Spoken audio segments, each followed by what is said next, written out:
Hello everyone, it's Tom Slater here, editor of Spiked. We'll get into this episode of Last Orders in just a minute, but before we do so, I'd like to remind you all about our very special online event that we have coming up this Tuesday. That's Tuesday, the 29th of August at 7 p.m. UK time, to be more precise. Brendan O'Neill will be live and in conversation with the great Michael Shellenberger. Michael will be known to many of you, I'm sure. He's a best-selling author, one of the journalists behind the Twitter files, and an all-round good egg. He and Brendan will be discussing the censorship industrial complex, the cult of climate change, and much more. They'll also be taking questions from the audience, so you really don't want to miss this. But to get your ticket, you need to be a Spiked supporter, a member of our growing donor community. So if you're already a Spiked supporter, thank you. You can go and claim your ticket on the online hub now. And if you're not a Spiked supporter yet, drop everything that you're doing right now and go and sign up. A regular donation of just £5 each month will give you access to this event, plus many more exclusive perks. You'll get ad-free reading on Spiked, access to our comment section, and much more. To become a Spiked supporter, go to spiked-online.com/supporters. That's spiked-online.com/supporters. Thanks so much, and now on with the show.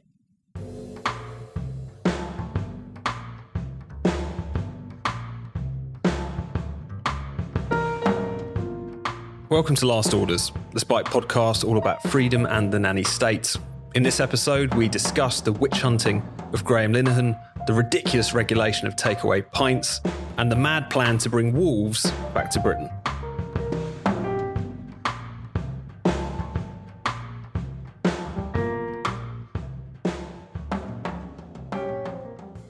Hello and welcome to Last Orders. I'm Tom Slater, editor of Spiked, joined as I am in every episode by Chris Snowdon from the Institute of Economic Affairs. Hello, Chris. Hi, Tom. Always nice to have someone to talk to.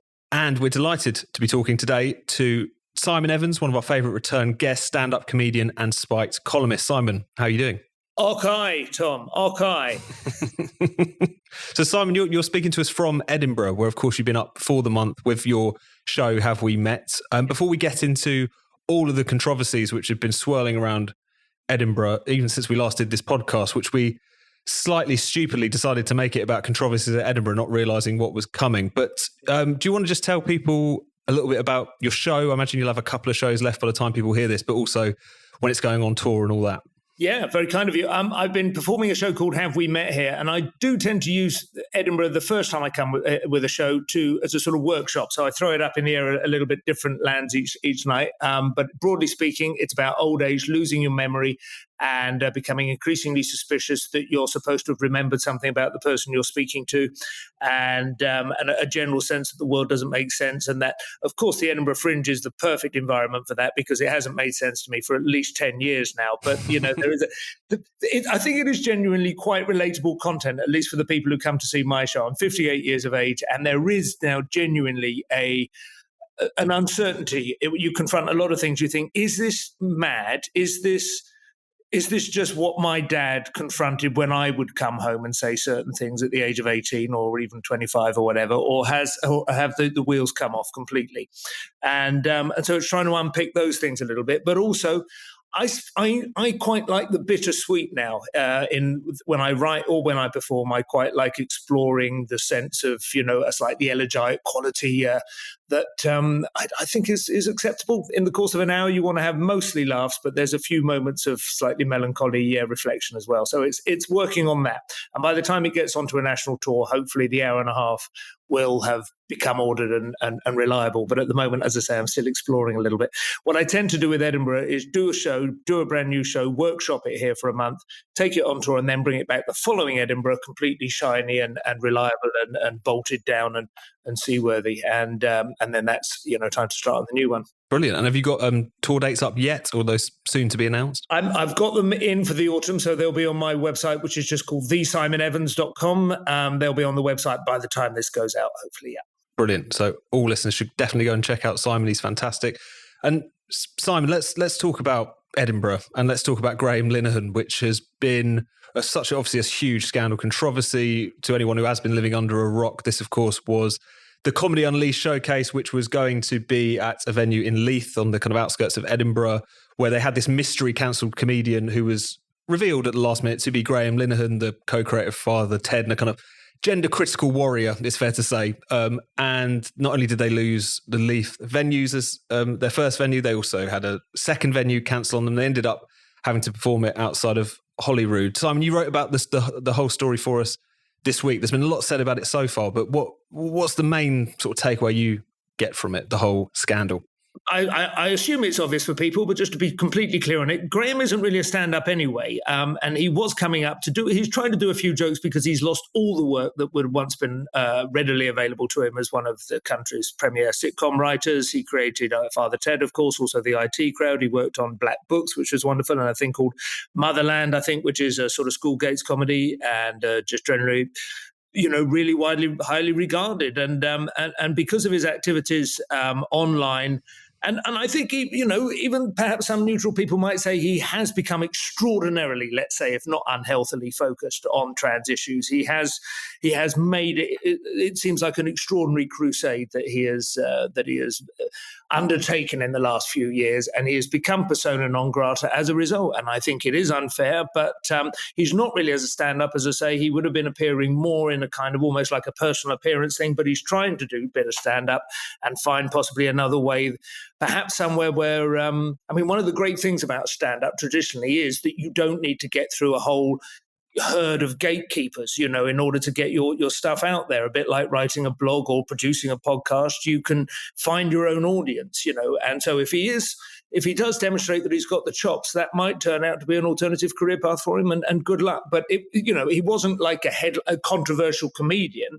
He's like a controversial figure who was going to come along and do 5 minutes, and I think would probably have been supported because people want to say, mate, you've absolutely put your neck on the line, and we thank you for doing it, And he's been abandoned by so many high-profile friends over the last few years. And, of course, for many years, I don't think many of myself included, I was like, you don't want to go there, in the same way that one didn't want to touch Islam 10 years ago, because it was the third rail, and there was a sense that you could get, you could say the wrong thing and catastrophe would envelop you, So I would watch him and think, where is he going with this? But the reality is the last couple of years, an awful lot of the alarms he sounded have proven to be valid, and a lot of the fears he espoused.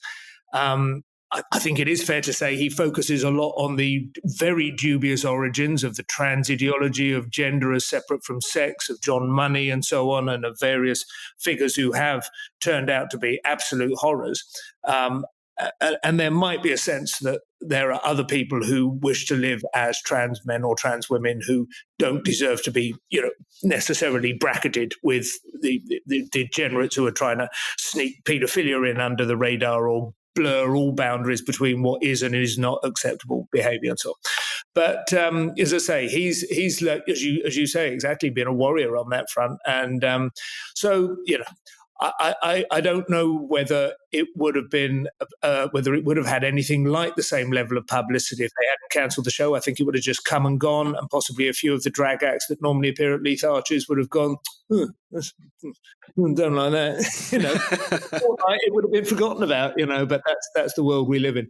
I will say just finally on this point, I think that in the broader picture, the extent to which this has captured the headlines suggests that the festival itself is not in the best of health, that there is a general sense that there's nothing terribly exciting happening here. If you compare it, as I have been in my show actually this year, just for purely nostalgic reasons, to 1997, when I first did my first stand-up gig here, and the Perrier shortlist was Al Murray and Graham Norton and Johnny Vegas and the League of Gentlemen, all doing debut hours. I mean, the excitement about the sheer talent and the speed at which comedy was developing at that point was so overwhelming that nobody would have given a damn about some random, it's in the absence of any of that you have to understand how much of a column inch hogger this kind of thing is. Mm-hmm. And just before being Chris in, I wanted to ask you about what your sense is of the response from comedians, from people who are putting on shows at Edinburgh. It's hard to tell because, down here we're just reading Twitter and seeing the odd person, Joe Caulfield seeming to endorse the ban, Mark Lamar making some slightly cryptic comments he later walked back. But what is the sense that you've got of how comedians have responded to this? Was there a bit of an intake of breath, or are people kind of staring at their shoelaces and trying to ignore it almost? I mean, I feel slightly like I've somehow gone through Edinburgh and out the other side a little bit now, and I don't get to speak to that many people who are perhaps getting the headlines themselves. But the one or two people I have seen, I know that Robin Ince has sort of come down heavily against Graham Linehan and doesn't feel that he deserves any sympathy, and that he's sort of author of his own woes. Joe Caulfield, I think, to be fair, does live in Leith and actually was kind of supporting the venue and the venue's right to choose who it puts on, rather than a wider, as a representative of the comedy community. I don't know. But my honest sense is, most comedians are just like trying to hope it washes over them and not that fussed about it. There is still, I think, generally a sense on balance that most comedians think that it's best to try and be kind and be inclusive, and that means to accept trans on face value. And of course, there are other people who are furious who would say, can you not see how this has been impacting women's sports, women's only spaces and so on, in a way that a lot of people have been campaigning for a year, and you seem to be just like closing your ears. I think there is a lot of that. And I think, I just don't think most people want to get involved, which is a shame. But it's only one of a number of areas where you just feel increasingly it's extremely difficult and dangerous to crack a joke about things that are right in front of your face. That whole Orwell thing of at certain times it becomes an act of bravery to simply speak the truth, to name the thing that is in front of your face. We are absolutely living in that time right now. Well, are there still people who deny that cancel culture exists after this? It seems almost the textbook example of it. And this was a gig put on, I believe, by Comedy Unleashed, right? Which is very explicitly a free speech comedy night. So although I respect the property rights of any of these clubs to turn down whoever they choose, you'd think they know roughly what they were going to get, right? This is a comedy club that kind of specializes in having people on which other clubs don't, So, you have a free speech comedy night, cancelled not once, but twice, and then they had to do the gig outside the Scottish Parliament. How long did it actually go on for, the gig? Did they just sort of turn up for a few minutes just to make a stand, or did they actually do the whole gig? Do you know? They did do the gig. I happened to be sharing a flat with Dominic Frisby, and he was one of the people who went on before Graham, and he did a full set, and I think it went pretty well. Graham himself, is not particularly experienced stand-up anyway. I mean, he's done 5 open spots, I think, or something, and obviously he just found himself the centre of attention, and people had come to sort of gawp a bit more, I think, and so he didn't really do a gig as such. But the gig sort of happened. You're absolutely right, Chris. Dominic has probably more offensive material than Graham does. Right, yeah. What can you say? I mean, it's... I'm obviously slightly torn on this because I do think the clubs have the absolute right to host whoever they want. But, what John Stuart Mill was complaining about on Liberty was a general climate of censoriousness, as much as he was, if not more than he was, about actual legal restrictions on what people can and can't say.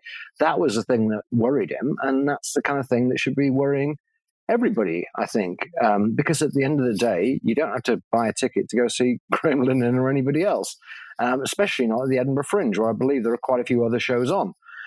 So, it's in a way, it's a good thing, really, isn't it? Because he even made the BBC and stuff, and so it's very difficult now, I think, for people to deny that there is something like cancel culture going on, and that the comedy industry is particularly badly affected by it, and probably most people wouldn't express themselves on the trans issue quite as forthrightly as Graham Linehan does, but most people, surveys consistently show, more or less agree with his basic stance.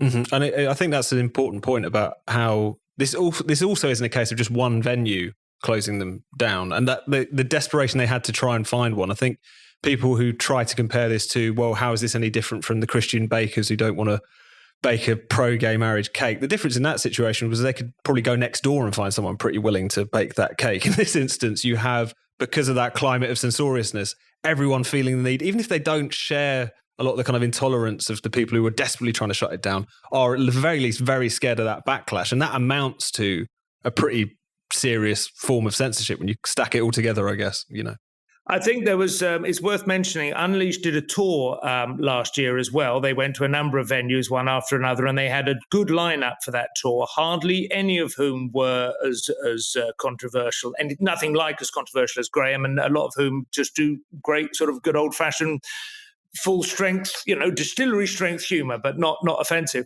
And I know at least one, and I suspect 2 well-known comedians who were essentially warned out of that tour and cancelled it at the last minute, leaving them hanging because they were told, you won't be welcome at this club, you won't be welcome at that club if you do this tour. And yet they were not then compensated with any sort of extra work, any extra gigs. They were just left, you better not do that. And then no support, no kind of come and do our club instead. This is the evil of it. You can be warned out of the whole thing and then just left out to dry. And just one other thing I wanted to say on the bake the cake thing. I do think this is a really important distinction, is that the Christian bakers, however rightly or wrongly they exercise what they thought were their sort of rights of association, they did not refuse to bake the cake. They did not even refuse to ice the cake. What they didn't want to do was literally write words that they didn't agree with because of their faith on top of the cake, celebrating the gay marriage. As I understand it, they were quite happy to actually bake a cake, provide baked goods, and just say, listen, if you want to write, there is no God, Satan lives, and, whatever on top of the cake, that's like something I'm not comfortable doing because I'm a Christian. And I honestly think they were within their rights to do that. That's very different from actually refusing to serve people with, like plumbing or something. It's you're demanding that they actually sort of design the banner for you, and that's a bit different, I think. Or like requiring the people who own the venue to deliver the gender critical stand-up themselves, or something like that. Yes, exactly. It would be asking the owner to come up on stage and say, we all know the truth, don't we really, anyway? So, Chris, let's turn to talk about some of the stories that you've picked out. First of all, let's talk about pub licensing and a couple of stories that have come up recently, not least the extension of the ability of pubs to sell takeaway pints, one of these kind of lockdown rules that was ushered in when it was incredibly difficult for pubs to operate. There wasn't a plan to rescind those rights with the government coming under pressure from councils and residents groups and so on. But Rishi Sunak, despite being teetotal, was intervened apparently, or at least that's the briefing at the last minute, to allow people to buy those takeaway pints. Do you want to tell us a little bit more about this story and what you think it shows us? Well, it's 20 years now since the Licensing Act was passed. This was the piece of legislation very controversially introduced by Tony Blair, which was supposed to give us 24-hour drinking.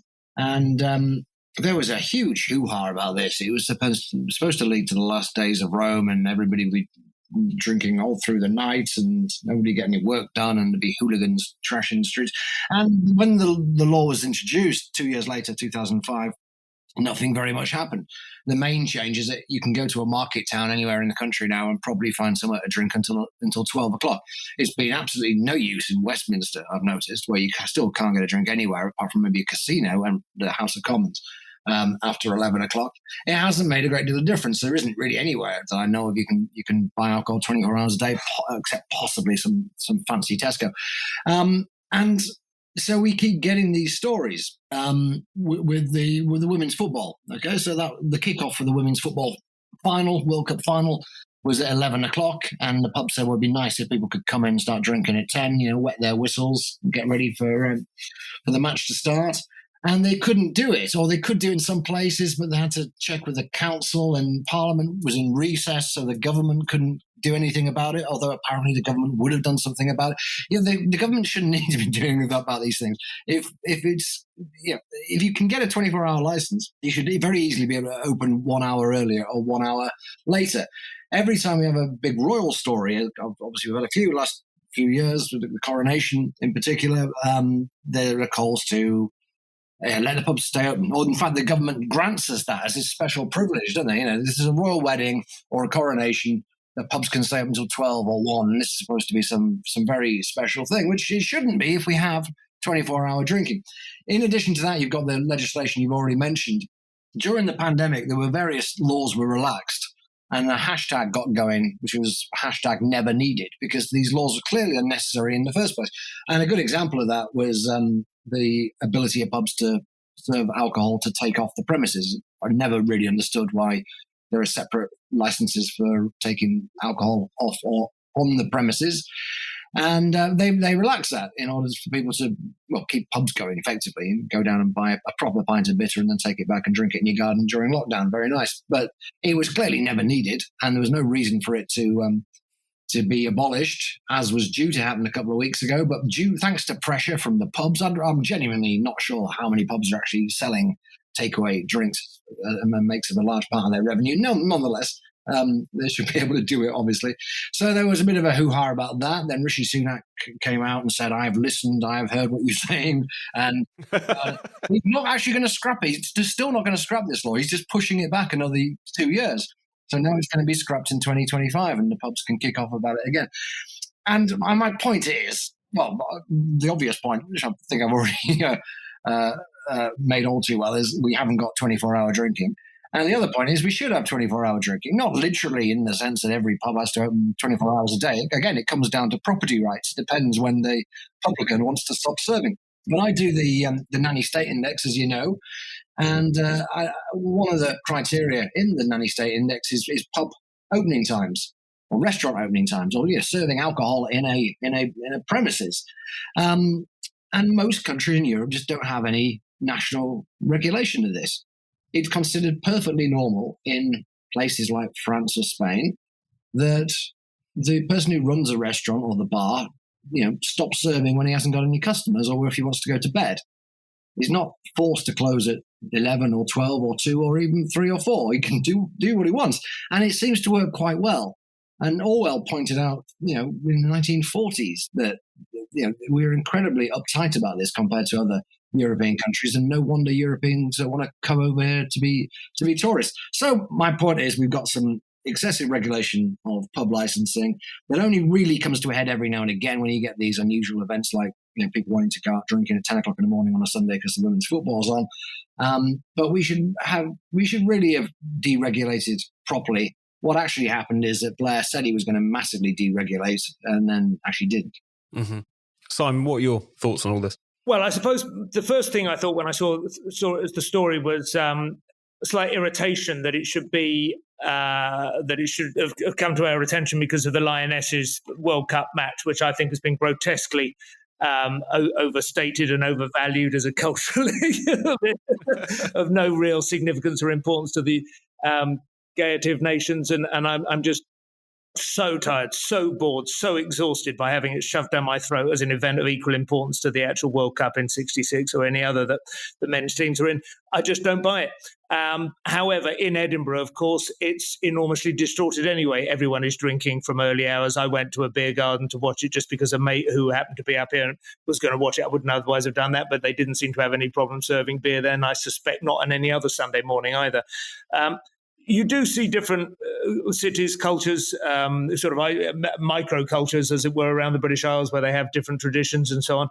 I totally agree with Chris. I think in central London it's ridiculous how difficult it is to get a drink after hours now. And there are even some clubs where it's quite difficult as well. I remember before the law change, I was a stand-up comedian from the late 90s. I joined now, of course, the name has immediately gone out of my head, the famous jazz club on 5th Street. Ronnie Scott's? Ronnie Scott's, exactly, yeah, which was open till 3 a.m. And it was, it's 50 quid a year to be a member, and then you had to pay a bit to get in, but you could get a drink there at any time, and as long as you didn't yatter too loudly, that was the kind of culture you had in London at the time. And it was, I think it was quite workable. Now, bizarrely, what's happened is a lot of those clubs can no longer sort of run as members clubs or whatever because they don't have that unique proposition that you need to be a member to get a drink after hours. And yet, actually, you still kind of do. You're in a real double bind there. But anyway. I mean, I do remember there were the kind of the apocalyptic visions when Blair started talking about 24-hour drinking, and also, of course, the other equally ludicrous ones that we'd all turn into a nation of sort of cafe, boulevardier and Romblon and what have you, and adopt the European style.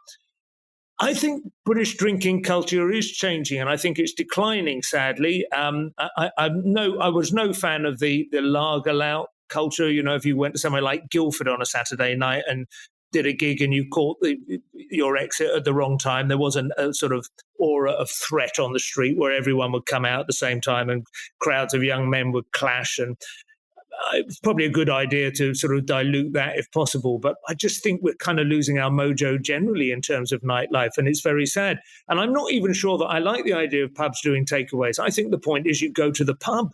What I would like to see is considerably more tax and duty put on takeaways and considerably less on pubs to encourage people to actually go to particular places and drink with their fellow human beings and experience the collateral benefits that come from that, rather than get tanked up on 5 or 6 cans from Tesco before you even go out in the evening. That seems to me the much more problematic trend, rather than than anything that could be competed with by takeaways from pubs. But that might be, Chris might think I'm social engineering there, and you let the market decide. But in Brighton, there's a huge number of pubs where I live, and we've always prided ourselves on offering a good nightlife.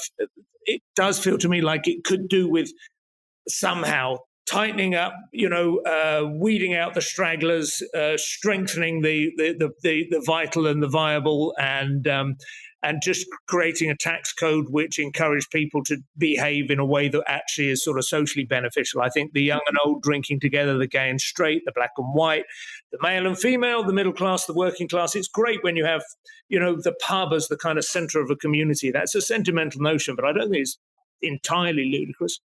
Need to get rid of the smoking ban first, Simon. Yeah. That's when the rot sets in. And prices have been going up ever since because there's fewer people in the pubs. It becomes a vicious circle, and the price of drink, I don't know what it's like in Brighton, probably not far off London levels. But in London in particular, it's just absurd. You can't imagine how any young person can afford to drink. But that's true.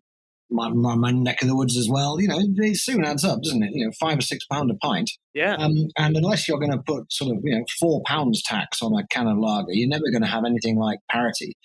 You're just going to have people who are able to afford to drink anywhere. I would think so. Yeah, the price of alcohol is absurd now. I was genuinely shocked. I remember when I went back after lockdown. That was when you'd forgotten a bit, and obviously inflation was kicked in then. But the price of a shot of whiskey, especially.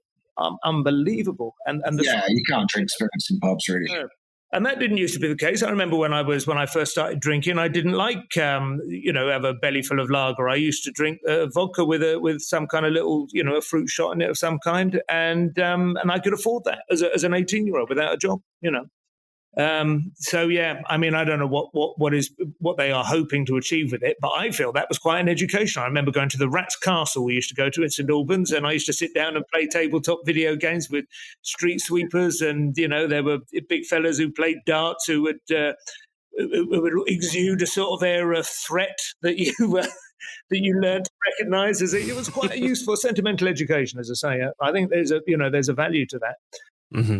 And it only feels like Wetherspoons is the only thing standing between people actually being able to get an affordable pint and not, which is, got nothing against Wetherspoons. I'm a very dutiful kind. That is true. £1.49 pint of Ruddles. No, exactly. It's even in London, you can get a very cheap pint there, but it shouldn't be the only holdout of that actual mix of people and it actually being affordable.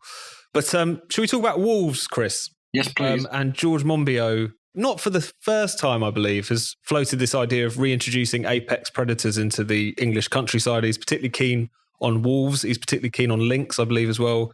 His argument in a recent article seems to do with the deer population getting out of control. But I understand from reading your piece in The Spectator, Chris, that this has been more of a kind of long-running preoccupation of his. Do you want to tell us a little bit about what George is arguing there and what you make of it? Because he's not the only one who thinks we should bring wolves back to the English countryside. No, that's what concerns me. He used to be the only one, I think. And now it seems like it's becoming quite a mainstream, trendy opinion to have.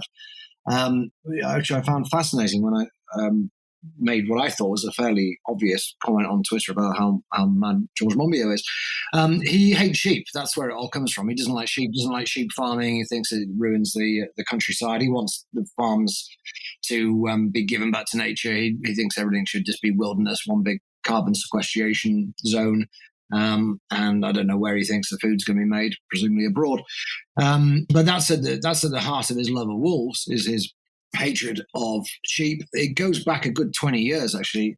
You can find an article by him in The Guardian from about 20 years ago, in which the headline is literally, "I am a wolfman." And in it, he makes the marvelous argument that he accepts, unlike some people on Twitter, that wolves do kill people from time to time. But he says that depression also kills people. And people like the idea of wolves being out on the prowl somewhere in the countryside, and maybe that thought would prevent them getting depressed, and then therefore they wouldn't kill themselves, and therefore bringing back wolves could actually save lives. I mean, it's a fantastic loyal argument. Should have been a barrister. So his most recent one, he uses deer as an excuse to bring back wolves. He says there's too many deer around and that they eat tree saplings. I think there are more deer around, but I think that's quite a recent thing. There haven't been wolves in Britain for over 500 years, and it's only relatively recently there's been a surplus of deer.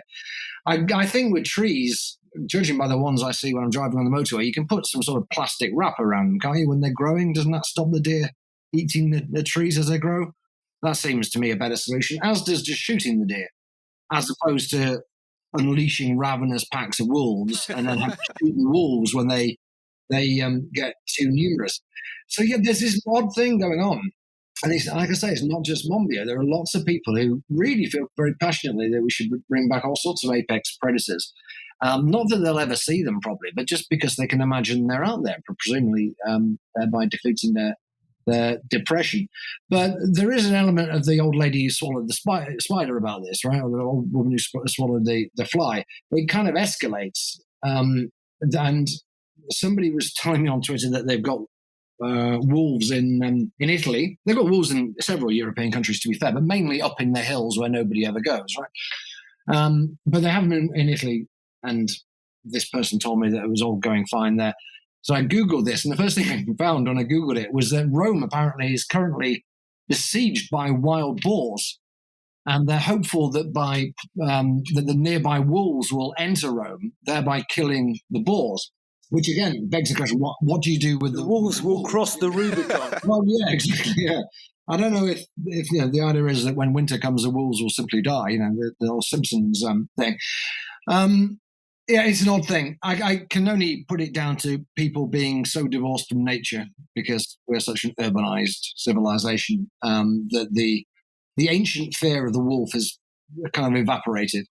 And finally, a lot of people have been telling me on Twitter, the pro-wolf lobby have been saying, well, I've got a distorted view of wolves due to the propaganda in fairy tales. Little Red Riding Hood, the boy who cried wolf. Wolf appears quite a lot in pre-modern folklore.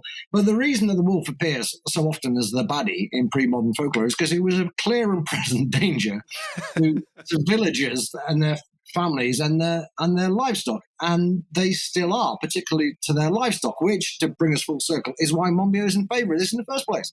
I mean, it is striking as well because the rewilding people have not got a string of successes to point to. There was that case in Holland, I think it was outside of Amsterdam, a long name I can't remember how to pronounce, but it was this kind of patch of land which had been reclaimed from the sea, effectively. And then back in the 80s or 90s, they decided they were going to turn it into this rewilded place. They started to introduce herbivores and so on. And it all culminated in this ridiculous scandal where you had basically emaciated, starving animals wandering around this quite barren landscape where they ended up having to kill a bunch of them. So it's the sort of thing where it's almost a contradiction in terms as well, because you are manipulating the environment. You're just trying to do it in what you see to be a slightly more, essentially more natural fashion or whatever. But Simon, what do you think? Are you pro or anti-wolf in this instance? Well, I suppose I have to try and separate out my comedy persona from my, are you actually giving me the right to decide on legislation? There is so much comedy potential in releasing wolves, and I've been doing it for over 20 years. In fact, I had I think it was 20 years ago, about bringing tigers back. And having at least one in every national trust garden. Certainly, if it had imported trees and bushes, rhododendron, magnolia, and so on from the Asiatic heights, then it should also have the wildlife there as well. And it would just thin out the elderly population and so on. And there would be an occasional, an old person would be snatched and nobody would speak of it.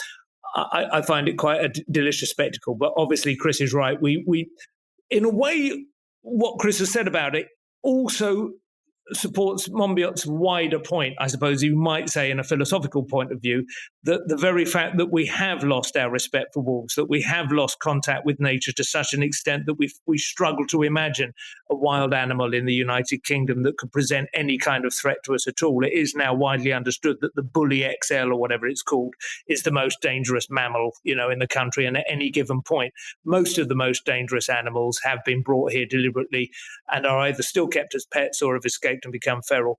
And we should ban them too. Yeah, there is a little. I absolutely agree with that.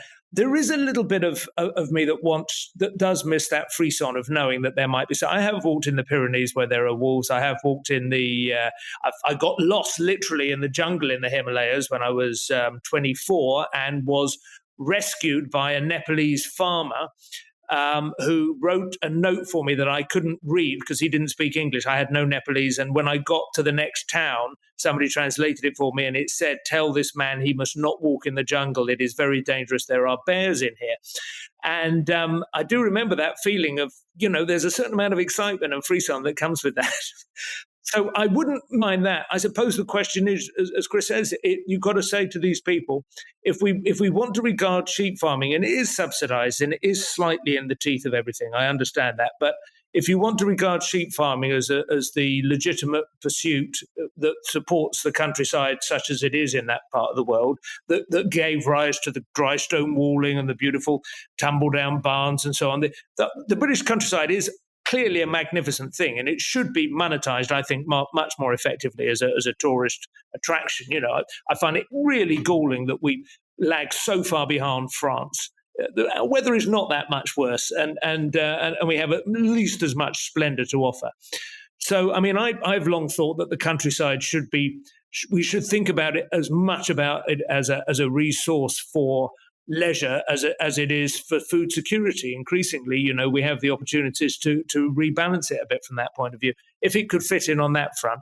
But my suspicion is that wolves would kill sheep and lambs rather than deer. I think it's like when you get feral foxes in town, isn't it? You know what I mean? They if anything is ever going to take the low hanging fruit, then it's your basic canine carnivore. And they will not be, herded and encouraged to behave as they have done in like Yellowstone Park or whatever, where these extraordinary, wonderful ecological successes have been achieved, but, where people aren't trying to farm sheep in the middle of it all. Yeah, and Yellowstone Park is in the middle of nowhere. It's like I don't want to eradicate wolves from the world. I'm quite happy with them being up in north of Sweden where nobody lives, or up in the middle of some mountain range. But you got to keep them away from people and keep them away from livestock. And doing that in a country of Britain size, even including Scotland, is actually really quite difficult. And you mentioned foxes there. I proposed in that Spectator article the possibility that the wolf is taking over from the fox in the metropolitan imagination, because people in the cities have got to know foxes a bit better than they did 20 years ago, because the horrible things are everywhere, scavenging through their bins and howling. So perhaps because the love affair with the foxes has turned a bit sour, people are starting to fantasize about wolves instead. Yeah. I would love to see people hunting foxes with dogs in town. I mean, I think that would work. Or with wolves. I mean, my proposal was to set some wolves free. Urban hunt. They can go after the foxes. But you're absolutely right, Chris. There is no good reason why we shouldn't be shooting deer. If we were allowed to regard them as vermin that need to be kept down, then that could be an excellent hobby for people to have. That could be a sport to train young men. That could even be something you could put under a kind of national service type operation, where a state-funded opportunity if you're a young man and you want to spend 3 months of the summer being paid per antler or whatever. That could be I think that'd be good, wouldn't it? Yeah. The argument against it is there's not enough demand for venison, but I think we could probably whip up some demand for venison, or we could just put it in frozen lasagna and nobody will notice. See, you should know the difference, because it's the best meat for us. Apparently the British have evolved, not that I can speak of course, but the British have evolved to digest venison more successfully than beef, apparently. Really? It's our traditional food. You've been to Il Portico in Kensington High Street. They serve fantastic venison, and James, who runs the place, has an estate in Kent that he shoots his own. So he could produce the state-approved cookbook and everything. Can't say that we're not coming up with positive policy proposals on this podcast. At this point, I just want to fold in one question we got from the postbag. It's bulging, eh? Not least because it is pertains perfectly to this discussion. So if the panel had the freedom to introduce an apex predator into the country, what would you introduce and where? Which I think is an interesting aspect to this, is if there's a particular area that you dislike so much. But Chris, do you want to kick us off on that? If you had to introduce an apex predator, even just for kind of comedy purposes, as Simon was alluding to previously, what do you think the right combination is? What animal and where? Lions in London, maybe.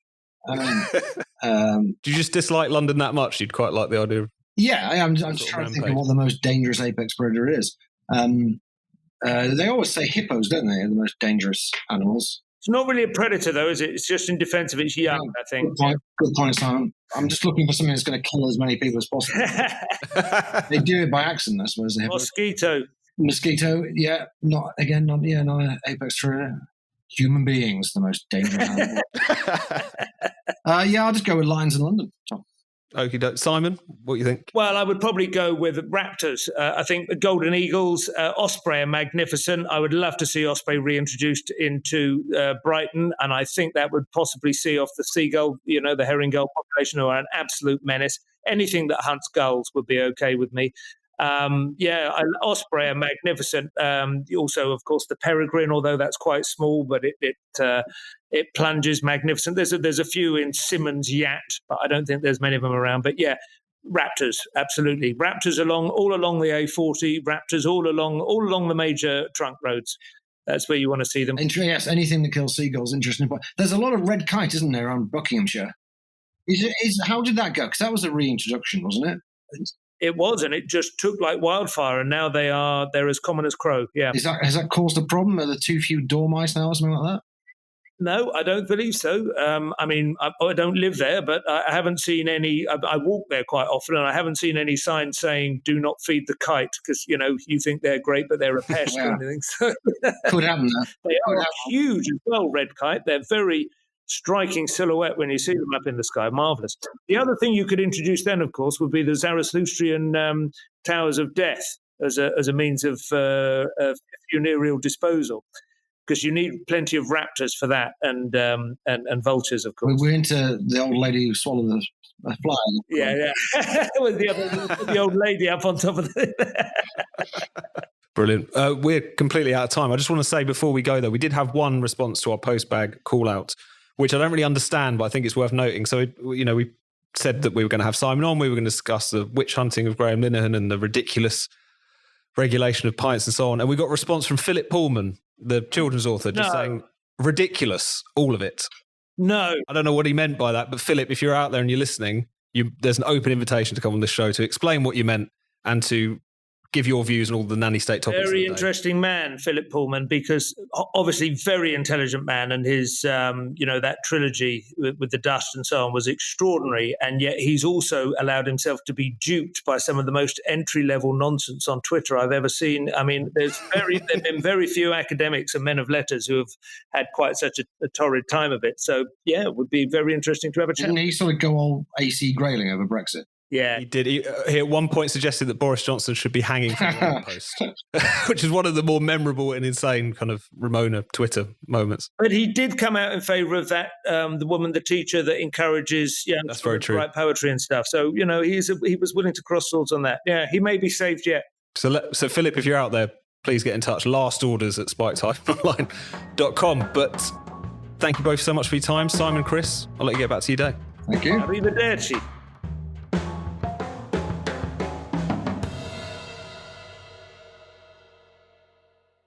You've been listening to Last Orders. Be sure to subscribe to this podcast wherever you get your podcasts. Please do take a moment to leave us a rating and a review. And if you'd like to support the show, why not become a Spiked supporter? Just go to spiked-online.com/supporters to sign up. That's spiked-online.com/supporters.